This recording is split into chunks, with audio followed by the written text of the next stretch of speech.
Cotton বিশ্ববিদ্যালয়ৰ সম্পত্তি ইতিমধ্যে বহিৰাগত প্ৰতিষ্ঠানক গতাই দিয়াৰ এটা চক্ৰান্ত আৰম্ভ হৈছে।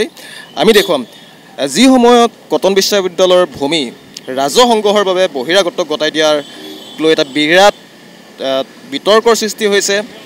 ইতিমধ্যে খবৰ ওলাইছে, নটিছো ওলাইছে, জাননী জাৰি কৰিছে যে কটন বিশ্ববিদ্যালয়ৰ ভূমি বহিৰাগত প্ৰতিষ্ঠানক গতাই দিবৰ কাৰণে এখন সমিতি গঠন কৰা হৈছে, এখন বিশেষজ্ঞ কমিটি গঠন কৰা হৈছে।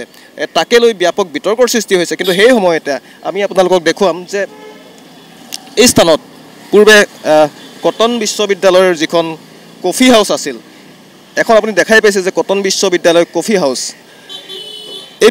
এই স্থানত পূৰ্বে এই কফি হাউচখন আছিল। বৰ্তমান এই কফি হাউচখন আছে, কিন্তু বৰ্তমান এই কফি হাউচ গতাই দিয়া হৈছে ভাৰতীয় ৰেলৱে বিভাগক। যোৱা বছৰ আমি গম নোপোৱাকৈ IRCTCক কফি হাউচ সলাই পেলাই দি দিয়া হ'ল, IRCTCক দি দিয়া হ'ল।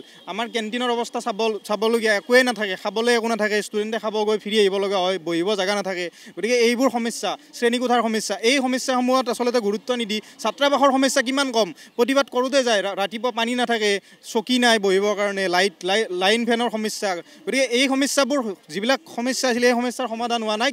দেখা পাইছে ইয়াৰ মেইন তোৰণত লিখা আছে Indian railway catering tourism corporation. অৰ্থাৎ কটন বিশ্ববিদ্যালয়ৰ পূৰ্বে যি কফি হাউচ আছিল, সেই কফি হাউচ বৰ্তমান ভাৰতীয় ৰেলৱে বিভাগক গতাই দিয়া হৈছে। কটন বিশ্ববিদ্যালয়ৰ সম্পত্তি ইতিমধ্যে বহিৰাগত প্ৰতিষ্ঠানক গতাই দিয়াৰ এটা চক্ৰান্ত আৰম্ভ হৈছে। আমি দেখুৱাম যি সময়ত কটন বিশ্ববিদ্যালয়ৰ ভূমি ৰাজহ সংগ্ৰহৰ বাবে বহিৰাগত গতাই দিয়াৰ লৈ এটা বিৰাট বিতৰ্কৰ সৃষ্টি হৈছে। ইতিমধ্যে খবৰ ওলাইছে, নটিছো ওলাইছে, জাননী জাৰি কৰিছে যে কটন বিশ্ববিদ্যালয়ৰ ভূমি বহিৰাগত প্ৰতিষ্ঠানক গতাই দিবৰ কাৰণে এখন সমিতি গঠন কৰা হৈছে, এখন বিশেষজ্ঞ কমিটি গঠন কৰা হৈছে। তাকে লৈ ব্যাপক বিতৰ্কৰ সৃষ্টি হৈছে। কিন্তু সেই সময়তে আমি আপোনালোকক দেখুৱাম যে এই স্থানত পূৰ্বে কটন বিশ্ববিদ্যালয়ৰ যিখন কফি হাউচ আছিল, এখন আপুনি দেখাই পাইছে যে কটন বিশ্ববিদ্যালয় কফি হাউচ, এই স্থানত পূৰ্বে এই কফি হাউচখন আছিল। বৰ্তমান এই কফি হাউচখন আছে, কিন্তু বৰ্তমান এই কফি হাউচ গতাই দিয়া হৈছে ভাৰতীয় ৰেলৱে বিভাগক।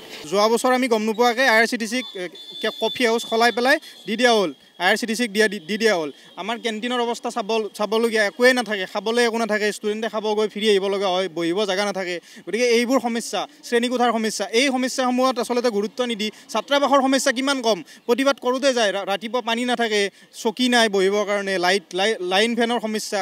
গতিকে এই সমস্যাবোৰ যিবিলাক সমস্যা আছিলে, এই সমস্যাৰ সমাধান হোৱা নাই। দেখা পাইছে ইয়াৰ মেইন তোৰণত লিখা আছে Indian railway catering tourism corporation.